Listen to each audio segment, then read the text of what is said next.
Kita beralih ke sorotan lainnya, saudara, datang dari Barada Richard Eliezer yang kini boleh bernafas lega. Meski dinyatakan bersalah melanggar kode etik, Richard Eliezer tak dipecat dari anggota Polri. Dalam sidang yang digelar selama sekitar 7 jam, Barada Eliezer lolos dari sanksi berat, yakni pemberhentian tidak dengan hormat atau PTDH. Namun Eliezer tetap mendapatkan sanksi demosi selama setahun.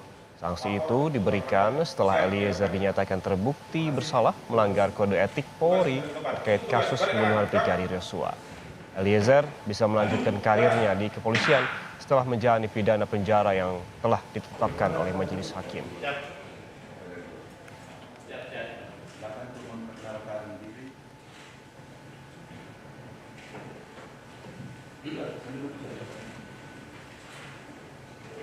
Izin memperkenalkan diri. Nama Richard Eliezer Surya Mumiu, pangkat Barada.